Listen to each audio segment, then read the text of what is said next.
नाला नगर नाम के एक गांव में एक मटन की दुकान थी। उसके मालिक का नाम बिरजू था। उसके दुकान के बगल में पांडु नाम का एक आदमी मटके बनाकर बेचता था। दोनों अच्छे दोस्त थे। बिरजू दिन भर मटन काट कर बेच कर पैसे कमाता था। पांडु सुबह सुबह मटके तैयार करके उन्हें वहाँ पे रख कर बेचता था। बिरजू: पता नहीं पांडु, दिन ब दिन दाम बढ़ते ही जा रहे हैं। इस वजह से मटन के दाम भी बढ़ गए हैं। मैं रेट बढ़ाने के लिए सोचूं तो लोग बिल्कुल खरीदना छोड़ देंगे, सोचकर मुनाफा कम करके बेच रहा हूँ। क्या करूँ समझ नहीं आ रहा है। कहा तो पांडु: हाँ दोस्त, मेरी हालत तो तुमसे बदतर है। गर्मी के मौसम के अलावा बाकी के मौसम में कोई भी मटके नहीं खरीदता ना। आजकल सब स्टील सामान का ही इस्तेमाल कर रहे हैं ना। ऐसे मटके बेचते हुए और कितने दिन जीना है समझ नहीं आ रहा है। सोचकर दोनों दुखी होते थे। एक बार एक युवक आकर उनके दुकान के सामने के एक बेंच पे बैठा। बिरजू और पांडु दोनों उसे देखकर फिर से अपने काम में लग गए। वो युवक शाम तक वहीं बैठा था। वो कुछ भी खाया नहीं और पिया भी नहीं।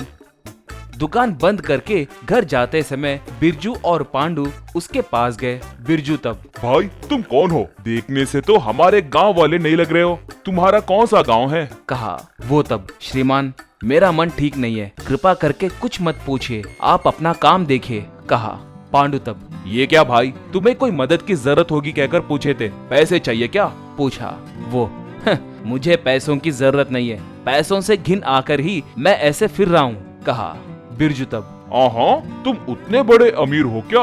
अंबानी के बेटे हो या अदानी के दामाद? कहकर मजाक उड़ाया। पांडु तब: क्यों भाई, तुम्हें पैसों पे घिन आ रही है, ऐसे क्यों?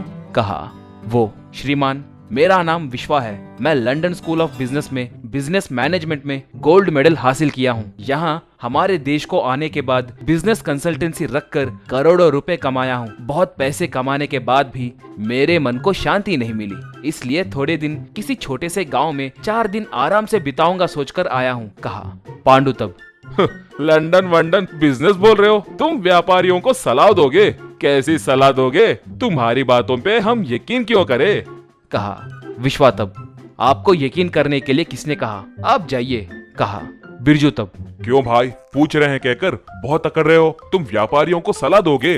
तुम उतने बड़े बुद्धिमान हो, तुम्हें हम बकरे के जैसे दिख रहे हैं क्या? दम है तो हमारे व्यापार को आगे कैसे बढ़ाना है जरा सलाह दो, हम भी देखते हैं। कहा विश्वा मुस्कुराकर: लगता है तुम लोग मुझे छोड़ने वाले नहीं हो। ठीक है, दूंगा, मगर एक शर्त पे। मुझे 4 दिन अच्छा भोजन खिलाकर मुझे अपने घर में रहने देना होगा। मैं चाह कर ही पैसे और फोन छोड़कर आया हूँ। उनसे ही ना इंसान को सारी समस्याएं हैं। 4 दिन बीतने के बाद ही मैं आपको सलाह दूंगा। कहा बिरजू तब: बस उतनी सी बात, हमारे साथ चलो भाई, वो कोई बड़ी बात नहीं है। 4 दिन नहीं तो 40 दिन रहो हमारे अपने के जैसे, तुम्हारी अच्छे से खातिरदारी करेंगे, देखते हैं तुम्हारी समझदारी क्या है। कहा बिरजू और पांडु अगल बगल में ही रहते थे। उस दिन विश्वा को बिरजू अच्छा भोजन खिलाया। रात को वो पांडु के घर में सो गया। वो 4 दिन बिरजू, पांडु और उसके परिवार वाले विश्वा के साथ हंसी खुशी से बिताए। विश्वा को गांव वालों की मासूमियत भरी बातें और उनका नेक दिल अच्छा लगा। बाद में वो मटन के दुकान के पास आकर: बिरजू जी, पांडु जी, मुझे पता है कि आपके व्यापार में मुनाफा ज्यादा नहीं मिल रहा है। ये भी पता है कि आप दोनों अच्छे दोस्त हो, इसलिए आप दोनों मिलके करने वाला एक व्यापार बताऊंगा, देखिए। कहकर एक बड़ा लकड़ी का चूल्हा लगाया।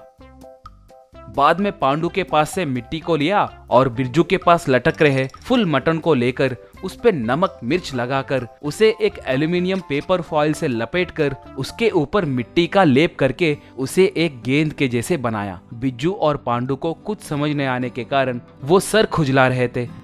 विश्वा अब उस मटन को अंगारों पे रखा। थोड़ी देर के बाद वो अच्छे से पका। बाद में विश्वा एक हथौड़े से उसे तोड़ा। ऐसे तंदूरी मटन तैयार हुआ।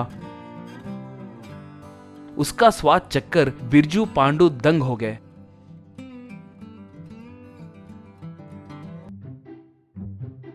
विश्वा तब। आज से आप लोग मिट्टी मटन कहकर एक बोर्ड रखकर अच्छे से व्यापार कीजिए। मैं ऐसे ही व्यापारियों को सलाह देते रहता हूँ। मेरी खातिरदारी करने के लिए बहुत धन्यवाद। अब मैं चलता हूँ कहकर किसी को फोन किया। थोड़ी देर के बाद वहां पर एक हेलीकॉप्टर लैंड हुआ।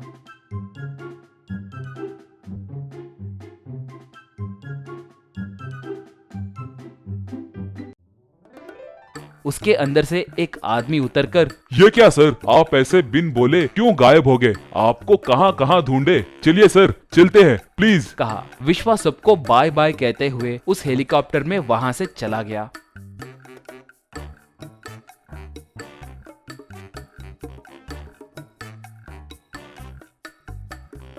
उस दिन से बिरजू और पांडु मिलकर मिट्टी का मटन नाम का एक बोर्ड रखकर